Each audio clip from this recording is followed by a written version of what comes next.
Dan Grech, thank you so much for coming on the Inner Edison Podcast. I appreciate you being here today. It's my pleasure to be here with you. All right, we've been talking like we always do before we go live. Everybody doesn't understand half the podcast is before you go live. Kind of got your background in journalism, and my first question is, there's a lot of stuff that people want to know about and what we're going to go over, but why did you transfer from, I can't talk today. I have too many of these. I got to go home. Why did you transition from journalism to entrepreneurship? Yeah. Well, like so many entrepreneurs, the foundation of my, entrepreneurship journey actually begins with trauma. I had this incredibly gold-plated career as a journalist. I was a correspondent on Marketplace on NPR. I did stuff for PBS. I was part of a Pulitzer Prize when I worked at the Miami Herald. Ascension over 15 years, and just continuing to hit higher and higher marks in the journalism world. And then one day walked into my office and was fired, escorted out of the building. It was published in the trade press. Lost my friends, lost my career, lost my, my sense of who I was. To this day, I'm not really 100% sure what happened. It was part of it was just financial. They needed to cut funds, and I was the highest paid person in the newsroom. And frankly, part of it was I was just a complete a-hole. Like I was, smarter than thou, hubristic, arrogant, 30-year-old who'd never, gotten anything but an A+ on his tests. And I was just kind of obnoxious. And I missed the sort of human part of being a leader. And so I had to pay a really steep cost for that. I was very performance oriented. And this was a big comeuppance. And so, I found myself kind of with a 9-month-old daughter. My girl was just born. I was the breadwinner in my family. My wife at the time had taken the leave to raise our kid. And suddenly for the first time in my life, I started to feel like financial distress, like how was I going to be able to make money? And I just started to frantically hustle, and ended up making more in the second half of that year when I was unemployed than the first half of the year when I was employed. Because one thing I am is I'm a hustler. But what became really clear at the end of that 6 months is that journalism wasn't going to be my future, and I had to reinvent. And that's really what kicked off the entrepreneurial journey for me. Right. When you say reinvent and what you hustled, you're not explaining. What did you do? What did you go? Because you went from journalism and then now I got to hustle. But what did you hustle? What did you work on? So I got fired at the beginning of the fiscal year. It was July 8th. I had just come home from vacation, first day back at work. The new fiscal year started on July 1st. So I had already been cut out of the budget. I just didn't find out till I got into work that day. And so from July to December, my hustling was getting freelance gigs in journalism. Okay. And applying for jobs in journalism. And I ended up being a finalist for some really, really big jobs I was living in Miami at the time. I was places like New York, Arizona, California. And while all this was happening, my wife went back to work and then was named the CEO of her nonprofit. And that happened in like October. So I was hustling, I was making money, I was applying for jobs. We were going to move the family. And then my wife got the break of her lifetime. And there just were no jobs for me in Miami. And then I remember, it's December, 6 months after I'd lost my job. I've made money, but I realized that journalism isn't going to be in my future because there aren't jobs in Miami at my level. And so that is, I remember just giving myself to the end of the year to mourn the loss of a career I had loved. And then on January 1st, I just gave myself the mentality of a college senior, where you're applying for everything, taking whatever, and I got a job within 2 months of that. And that job was in marketing. Okay. And then, so what year was this? I'm just trying to put relevance. Yeah, this was 2013. Okay. Was when I lost my job, and the full-time job in marketing was in 2014. when did you realize that entrepreneurship was where to go? Because you just Yeah. took another job in marketing. Yeah, so I took a job in marketing. It was really PR and marketing Yeah. because, All right. as many people know, journalists are really good at PR, Right. and I hated PR. Like PR was like a depraved form of marketing, but I did it because that's where I needed to get a job. I needed to make money, and I called it my breakup job, and I spent a year licking my wounds. I spent exactly 1 year in the job, and then 1 year after I took this marketing job, I sat down with my boss and we agreed that I should leave the company. It was a joyous day for both of us. But I learned on their dime marketing. I'm a good talker. I talked my way into the job, and I learned marketing on their dime, and blessed them for it. And then right around while all that was happening, the best way for me to learn, Ed, is by teaching. So I got in front of the community college, Miami-Dade College, and I convinced them to hire me as an instructor because of my elevated title working for this company that I knew I was going to be quitting in a few months. So I got hired by a local college to teach marketing.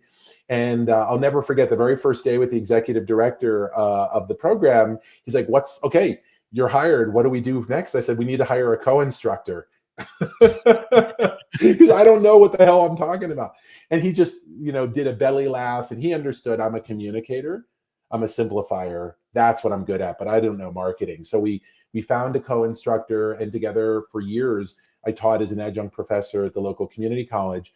And that's where the seed of what my entrepreneurial journey became. So while I was working full-time, first at the larger company, the breakup job, and then later as the head of growth for a startup, I was also teaching on the side. And it was not so much the marketing, but the teaching that I really loved. But when you teach at a community college, you're paid a pittance. I mean, it's not even public's money. It's like you can't even afford a supermarket bill. So eventually I quit my job in marketing at the startup and my job as a adjunct professor at the community college, and I started up Biz Hack Academy. And that was a training academy for marketing. And it was in the running of my business and helping others use marketing to build theirs where I found my true love and passion, which was actually business building or entrepreneurship. And since I figured that out, it took about 2 to 3 years. I'm off to the races. I'm building my own business, helping others build theirs. And it's my absolute, I'm going to have 2 professional loves in my life, Ed. My first love was journalism, and my next love is entrepreneurship. And that'll be I'm going to ride this one out to the end of my career for sure. But this business is storytelling. Is that basically what it is? I mean, I'm not trying to break it down.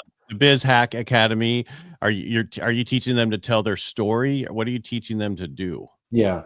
I'm trying to relate it because journalism is about writing and telling people understand the stories, everything you're doing.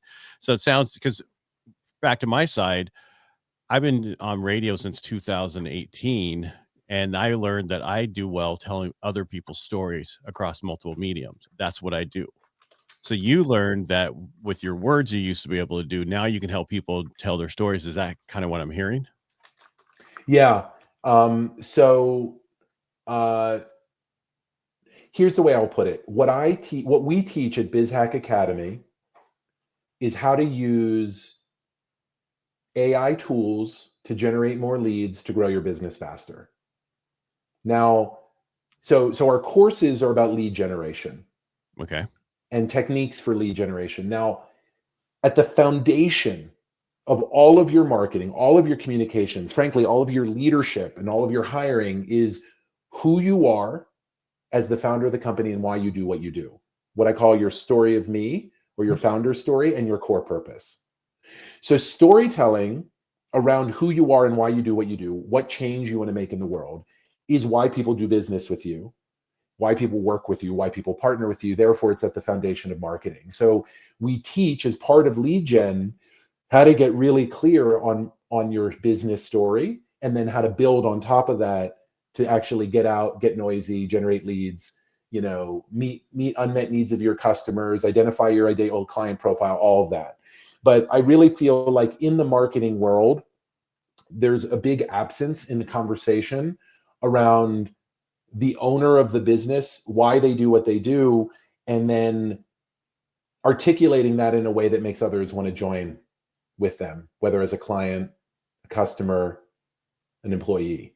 So that's like my special, it's a little bit of a counterintuitive idea. Like marketing is all about them, about solving their unmet needs, about identifying what their pain points are, and then articulating how your product or service will solve for it. Great.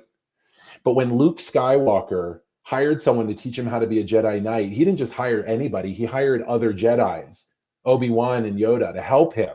In other words, your qualifications and the trust you build that you can be the mentor to solve this problem for them, most business owners don't spend enough time talking about that. And that's really my little piece of the world.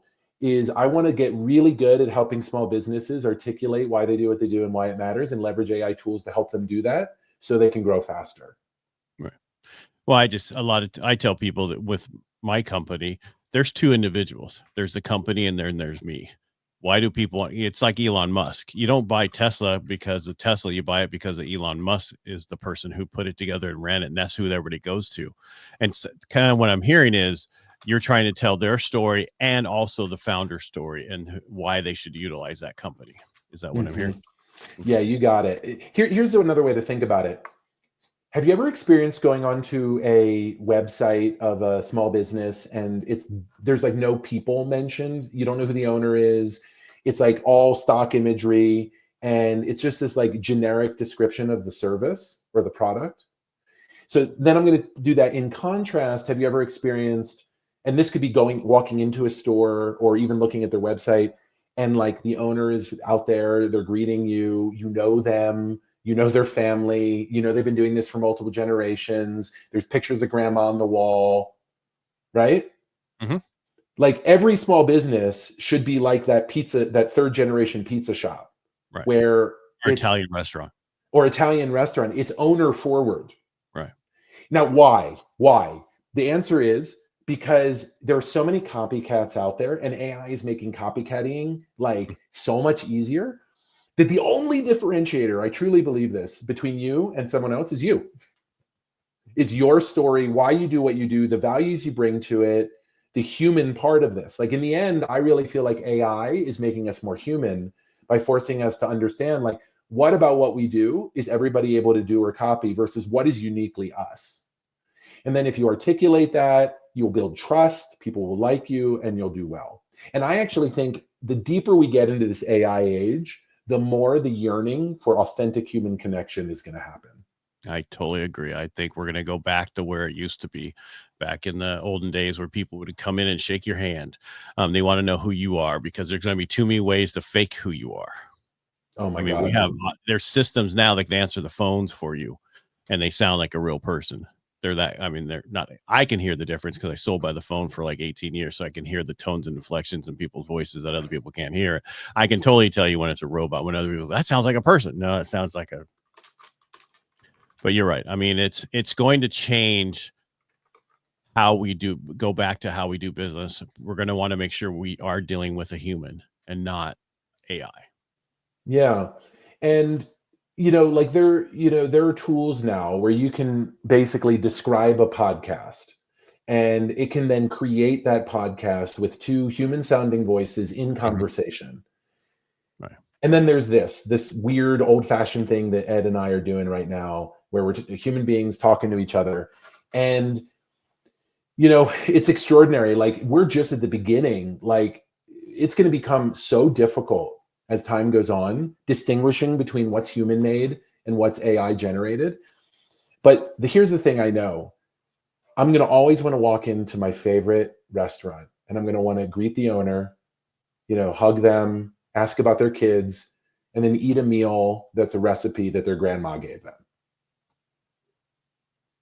And so then the question becomes, you're an IT service provider, you're a B2B consultant, you do government contracting.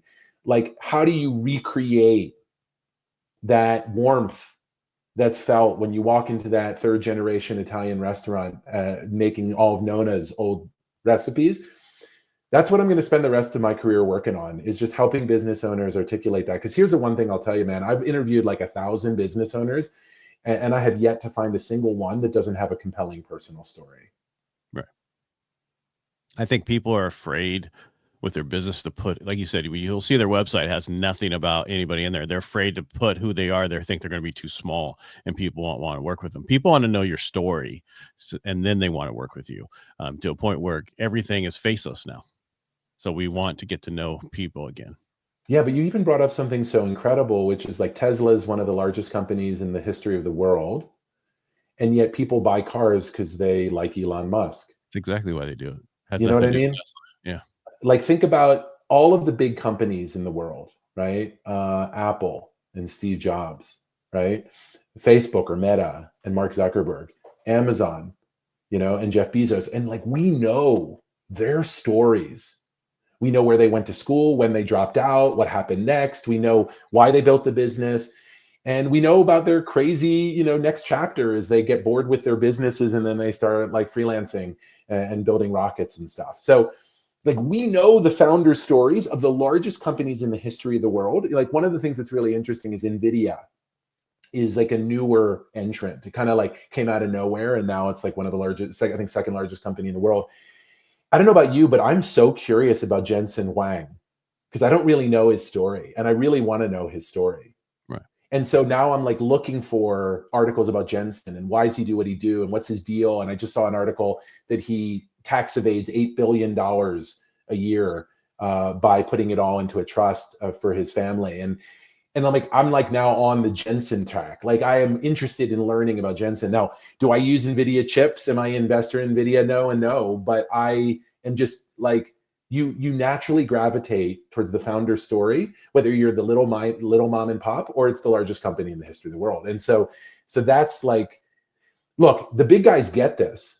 Like the big companies have entire PR teams dedicated to telling their story and spinning that story.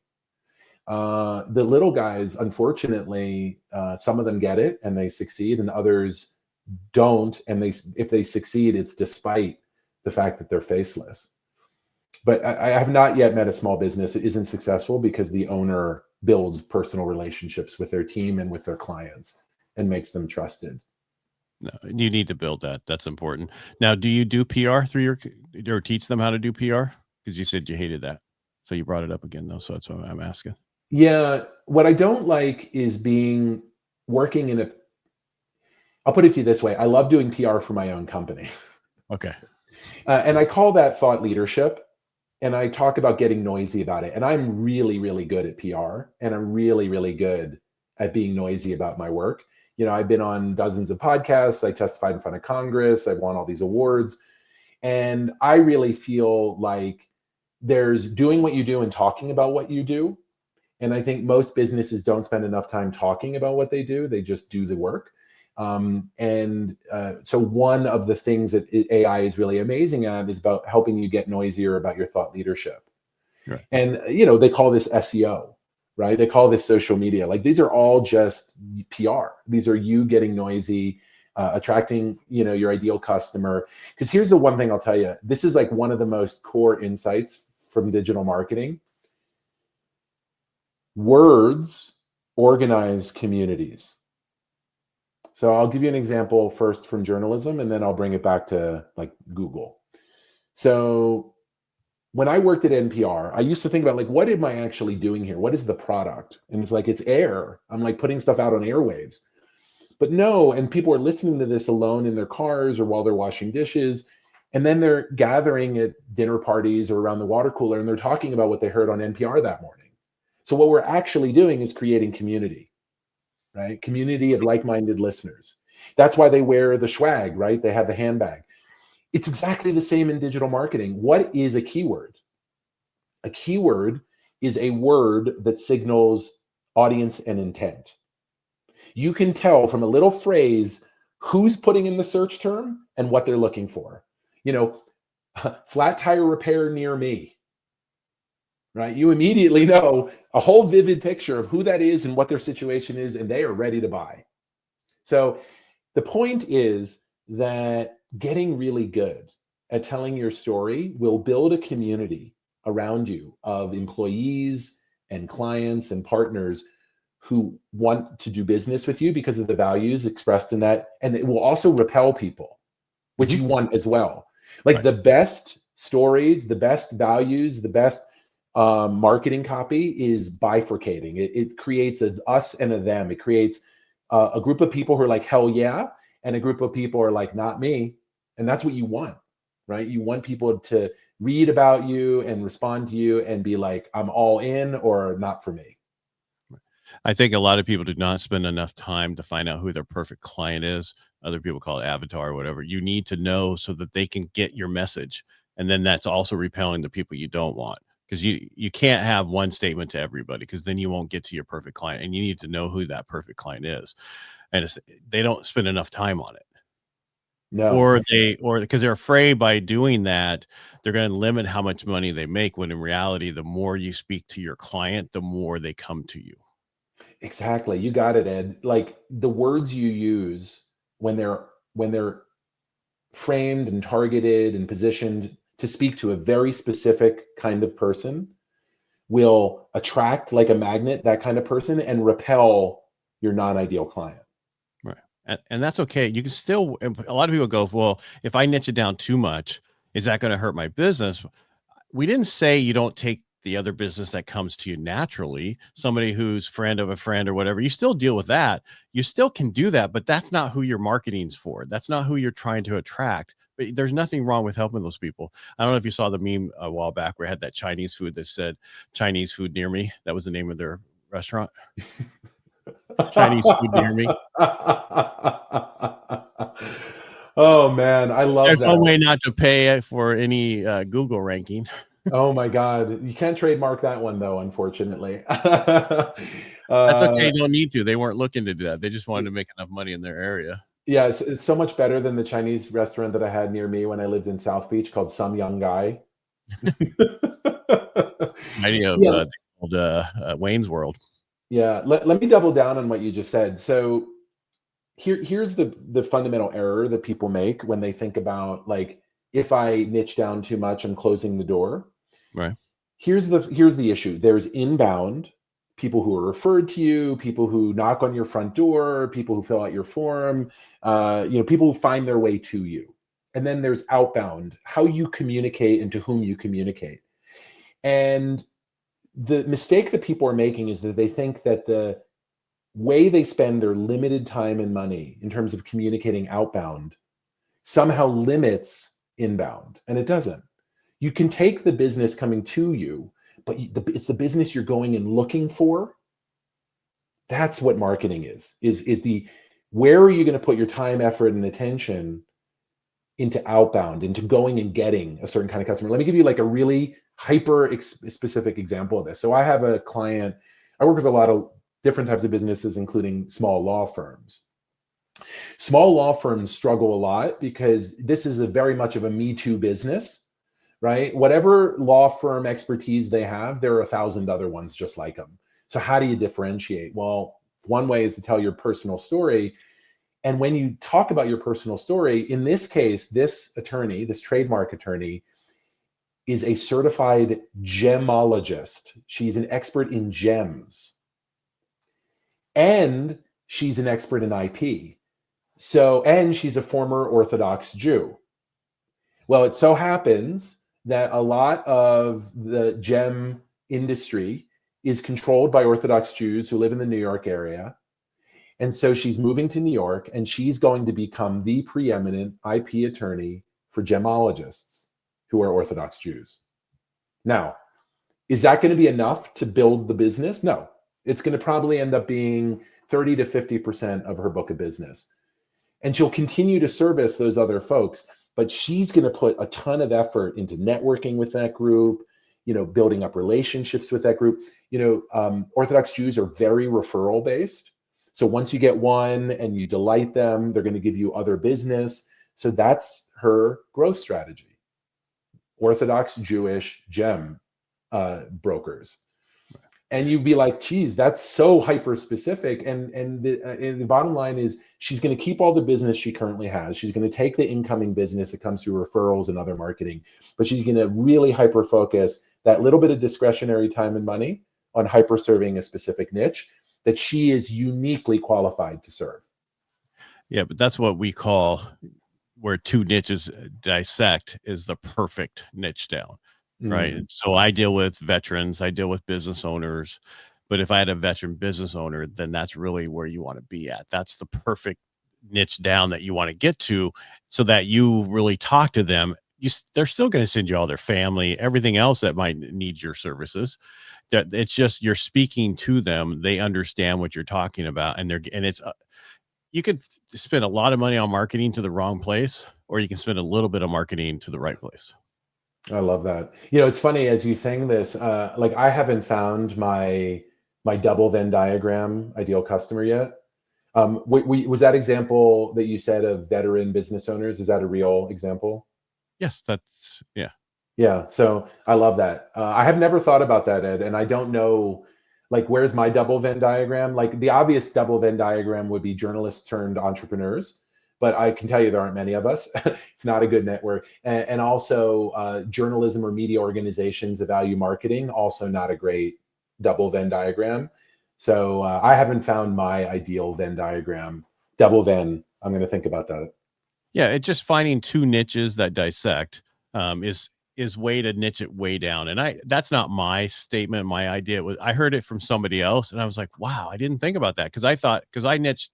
There's three niches I deal with in the mortgage industry: veterans, business owners, and reverse mortgages. Two of those is giving dignity back. That's the veterans and reverse mortgages. Business owners, though, I am one. I understand how they do their taxes. I understand how they set up their financials. I understand all that. Where a normal person, I have my master's degree, which most loan officers don't, because I'm a business owner. But I understand their pain, their frustration that they deal with when they go to get a loan for a house. With all three of those, that's the difference. I Now, if love it's a that. veteran business owner, we can talk even more, right? It's just with a veteran and I, since I'm a veteran, we connect automatically. There is no, we're there already. We just, what service are you in? What do you do? Oh yeah, I was in this, and there's already a built-in bond there that you can't find. Where with you, it might be journalism, someone who was a journalist who owns a company. Now you're helping them because they, I mean, you can niche that down very easily. But the question is, do they understand what you're doing and don't want to do it because that's not what they do best? That's what you got to figure out. Yeah. Well, two things. I just want to give it, like, in our marketing classes, we talk about, let's say you're a sock company. Your ideal customer is someone with a hole in their sock, right? But the problem is, how do you find them online? So part of the challenge with niching down in this double Venn is there needs to be enough of them to build a business, and you need to be able to find them online or in other ways. So that's where I haven't found my double Venn I understand. but let me go back to something you said. So Let's go. I want to stay where you are with the sock thing. okay. For niching that down would be a sock for athletes who run, or socks for, depending on that sock, not just the fact that somebody with a hole in it. How have you niched down to the perfect market to where you're at? Because this is all about building. Everybody going to want to buy your stuff in a community. How do you beat the big guys? Build a community of people and make it bigger. That's the same thing with the razor, the club razors one that, that one that that club for the razors. I can't think of the name right now, but there's so many things like that you're competing against these huge companies. Well, the only way to do it is make a community. Yeah. I don't know if you're talking about Dollar Shave Club, Yeah, but that's the one I was talking about. yeah. So let's keep on the socks analogy. So your ideal customer is someone who has a hole in their sock and needs to replace it. Now, there is no, like, Facebook group for people with holes in their sock. That's ridiculous. They don't gather. There's no one Googling, oh my God, I have a hole in the sock, right? Like, it's not useful. However, you could say, who tends to have holes in their sock? And you might say dancers, right? So then, okay, let's go find dancers. Well, that's way easier. So yeah, there's a little bit of an art and a science to this, but I love the double Venn diagram. Okay, can I take a quick? You said something that So I have a journalist, like, I'm a former investigative journalist, and there's something you said that, like, triggered my spider sense as a journalist. And you don't have to answer this, but what you said is, two of my audiences, it's about restoring dignity. Correct. Giving dignity back. Yeah. Giving dignity back. What what I would love to understand is why do you feel called to give dignity back? Well, what happened is it's something that I've just, you know, I came from nothing. I was dirt road poor after my dad died of hairy cell leukemia, and we had to move to the bad side of town because we lost everything. And so I came from nothing. So, and people helped me along the way. So I always want to help other people. And that's my giving back. But when I did both of those types of loans, reverse mortgage people who do a loan, it's because they need to eat. They're limited income. They aren't getting enough money. And so I give them their money back to have their dignity back. Veterans, we are treated horribly by our country, even though we signed on the line to do fighting for our country. Not every president has treated us that way. Other people treat us that way. I'm just saying in general, if you look at how we're treated through the VA and everything else, we're not treated well. They say the VA is actually there to kill you, and that's what they do. People are committing suicides in the parking lot in the last 4 years because they can't get seen, because what was put in place 4 years prior to that was go get help anywhere. Don't care, just go. And then the new administration changed. You could do that, but you have to get approval first, which takes over 2 years.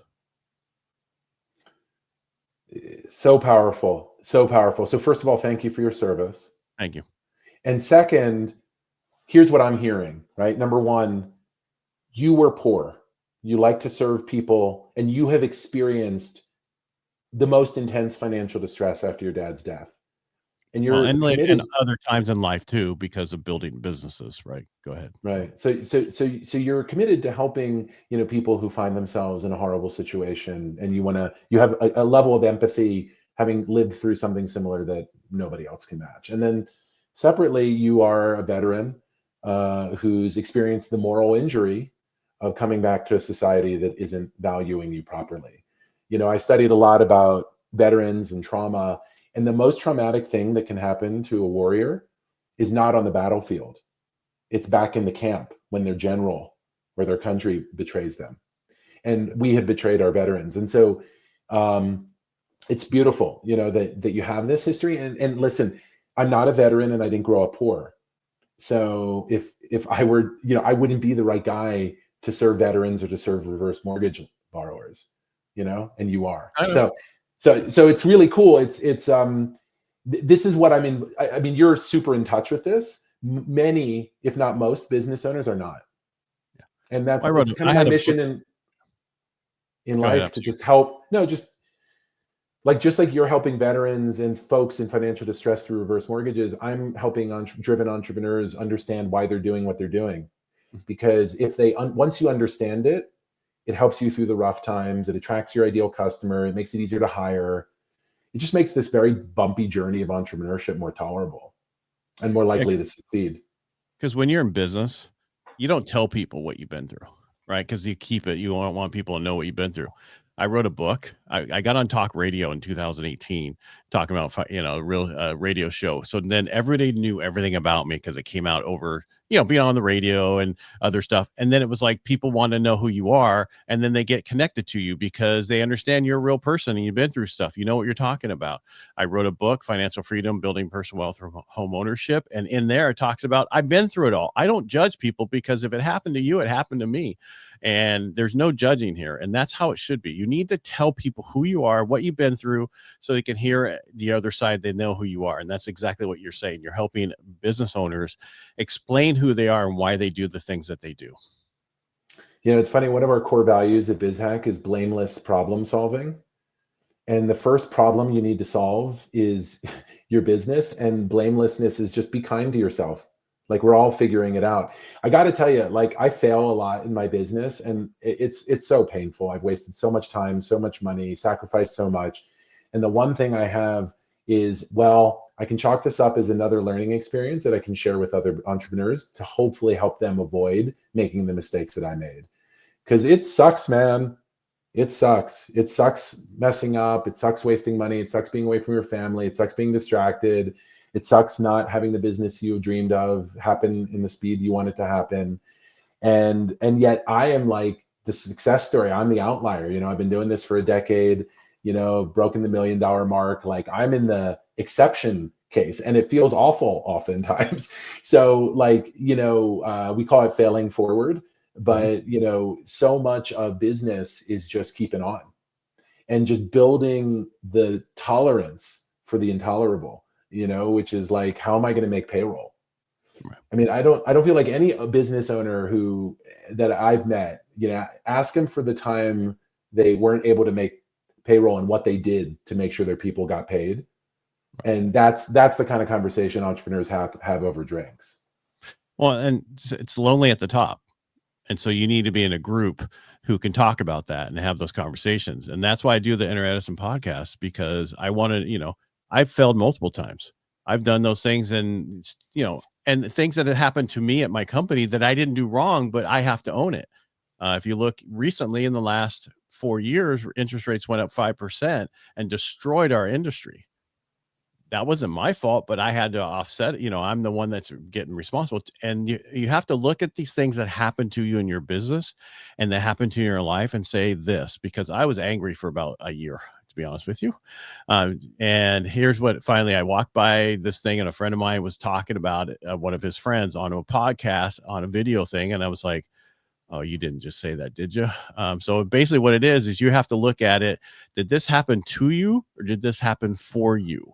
Whatever it is. And so what this industry thing helped me understand, it happened for me so that I could start focusing on other streams of income. And what I mean by that is you need your core income, but you also need to do speaking, courses. There's so many things you can do that, you know, that to make more money and have other income coming in besides your core business. And there's should be 5 streams of income for each individual. And that's what you need to work on.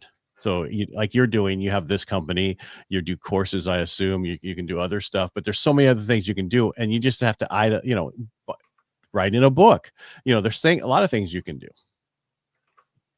Yeah, 100%. Another phrase that I've heard, so I lost my job in journalism, and I was, of course, feeling sorry for myself. So I was talking to a mentor, and I said, I loved the path that I was on. And he says, do you mean the rut you were in? And it was like, oh my God, every path is a rut. And what getting fired did for me is it took me out of the rut of journalism. And yes, I was lost in the wilderness for a while, but then I found the path of entrepreneurship. And there's no way I would have found my way there if I hadn't been fired. And so, look, at the time, it just sucked and I felt awful. I was depressed. It was terrible. But every path is a rut. And so every jarring, dislocating experience is an opportunity to find a new and better path. And you usually can't see that clearly until it's retrospective. But it gave me a little bit of peace to think, I was in a rut. Like, journalism wasn't going to be a good fit for me as a dad. It's too demanding, I had a newborn baby. Like, in some ways, I think I manifested the firing because I kind of knew in my heart that I couldn't be both a dad and an all-in journalist like I had been. Yeah, we don't understand this until later when we look back. Hindsight's always 20/20. And the other thing is you have to understand, people think entrepreneurship, you're going to make money. People make money in 2 to 3 years. It's usually 15 years of overnight success. And you have to understand, nobody's jealous of how you got there. They're just jealous that you're there. That's the difference. That's a really good point. I was recently at a presentation about a company called SoundHound. SoundHound is an AI voice company. You're going to start seeing them everywhere with those little takeout order boxes when at restaurants. They're going to be AI powered, and the company that it's going to power, it's going to be SoundHound, right? They started in 2005. And I saw this little graphic. It was an up and to the right, one of the classic up and to the right graphics. And on that part where it was just 0, they went 2005, squiggly line, 2015, and then they started the curve. In other words, their first 10 years was throat clearing. They were just figuring out where the exit was. And then they started their growth. And if you look at Amazon, same story. Right. Spectacularly unprofitable for the first decade of its life. Yeah. Even NVIDIA, NVIDIA is a 25-year-old company. So yeah, I think it all just takes a lot longer than we think. And like kind of recognizing, I love that 15-year overnight success. Yeah. I mean, that's it. You look at everybody, it's not overnight. But the difference about Amazon is they had so much money kept given to them to keep going. Most of us don't have that amount of money to keep going. We would be out of business if we lose. It's like the government. They lose billions and billions of dollars. If we did that, we'd be out of business and in jail. No, it's so true. They're definitely, playing by different rules. Tesla, compared to the traditional, car companies, Tesla had huge advantages because they could borrow money and lose money, and investors were willing to stomach it. Yeah, but that's what happens with, and then you also have government giving money that helped out a lot too. Not saying they got it, but a lot of the other car companies did. Dan, thank you so much for being on today. Is there anything you want to add before you go? Are you looking for people to reach out to you to help more people? What are you looking for? Yeah. So first is I wanted to share with you a really exciting tool that I'm building that marries my love for AI and my interest in business storytelling. So I have personally interviewed about 1,000 entrepreneurs, and I'm writing a book about business storytelling as a discipline.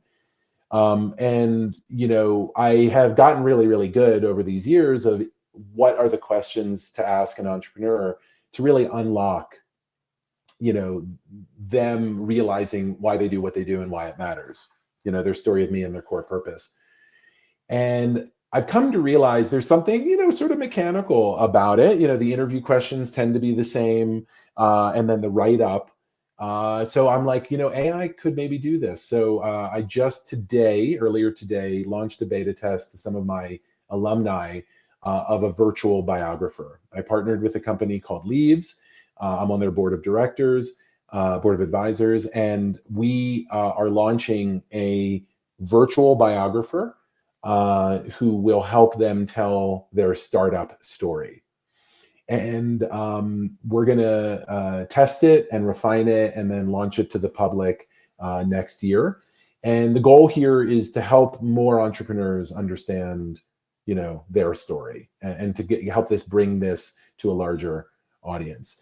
In terms of how to stay in touch, if you want to learn more about the virtual biographer, go to bizhack.com. There's a newsletter that you can sign up for where we'll be sharing details about that, plus around our trainings. And then at Biz Hack Academy on YouTube and Instagram, Facebook, you can learn about the trainings that we're running. Many of them are subsidized and free. We also run courses that you have to pay for, both recorded and live. So Biz Hack Academy on social media and bizhack.com online. All that information will be in the show notes. So if you didn't write it down fast enough, it's in the show notes. Dan, thank you so much for being on the show today. Really appreciate it. Ed, really appreciate your questions. And I'll just say, as a former journalist, beautiful job asking really thoughtful questions and being really present. One of the greatest gifts you can give to someone is listening. So thank you for listening. Or saying their name correctly. Right. I mean, that's not mispronouncing their name. Oh no, just saying their name. People understand. People want to, because I was in sales for forever. I still am, and that would the best thing someone can hear is their name, not overkill of their name, but their name. Say it a couple times to them. They don't, hear it enough. The only time they hear it is when their mom used to yell at them. Exactly. Or they called for something. All right, Dan, thank you so much for being here. I appreciate it. You're welcome.